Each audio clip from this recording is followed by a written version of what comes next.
Many of them have. In fact, some of Africa's most terrible warmongers, men who have drenched large areas of Africa in unnecessary blood and suffering, are directly descended from some of our greatest emperors of 600, 500, or even 1,000 years ago. This is the American president.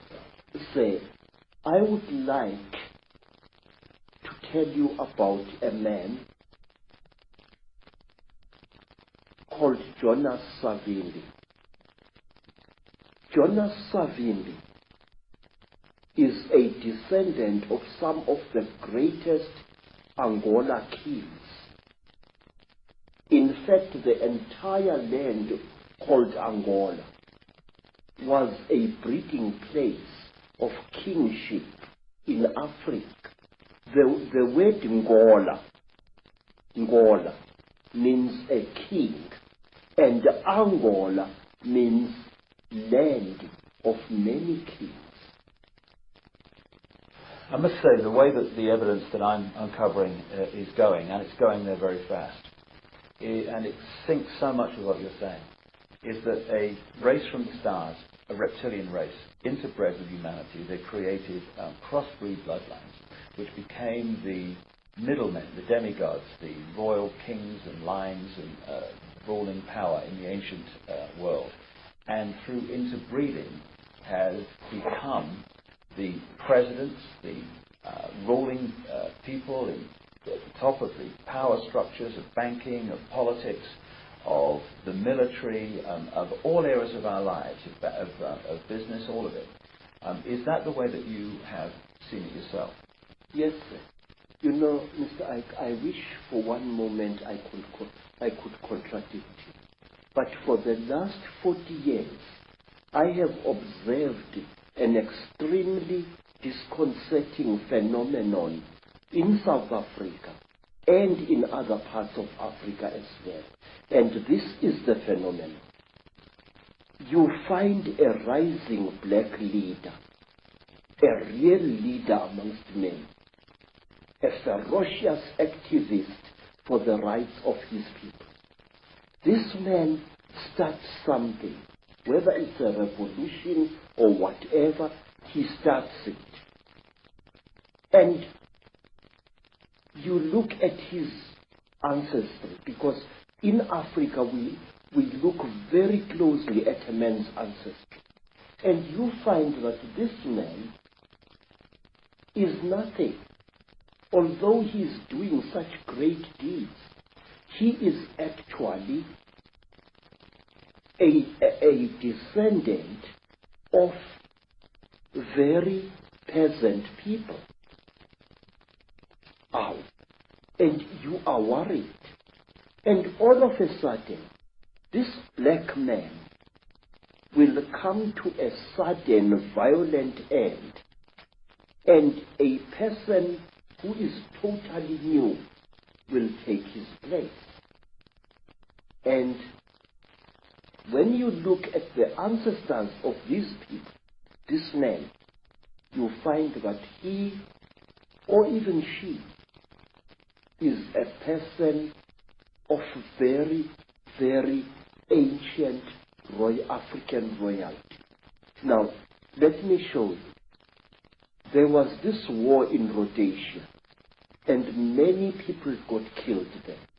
And there was a very fierce and dedicated general. His name was Tongogara. And Tongogara fought in Rhodesia. And just when victory was won, Tongogara was killed in a terrific explosion. Somebody put a bomb thing in his car and killed him very badly. But wait, Tongogara had been a descendant of a blacksmith. His surname, Tongo Gara, means powerful hammer. Now, who replaced Tongoka? A man called Robert Mugabe. Now you can't get more royal than that. Mugabe is descended from ancient Mashona kings, and what is more, he knows it. Always a leader is removed, and when the power really comes, a new leader descended from some faraway monarch or tribal chieftain 2 centuries or 3 centuries ago comes on the scene. Again and again there seems to be this particular force which elevates its descendants over ordinary human beings. I can give you hundreds of cases of this.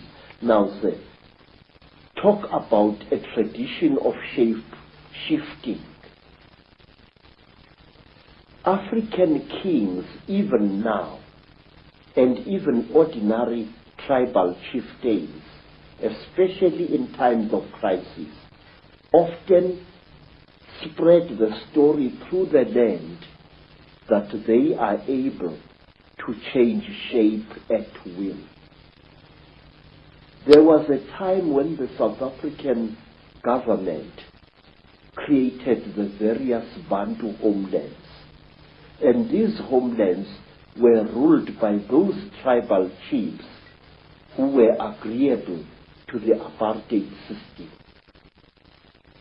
Now, some of these chiefs were very unpopular with the people on the ground, and so to build a charisma around themselves, these chiefs used to tell people that they are capable of changing shape at will. It was spoken about a certain African chief in the Transkei who became one of the first rulers of one of several black homelands there, that one day his enemies were looking for him to assassinate him, and when they broke into his house, they found a huge lion sitting on the floor, and this lion growled at them.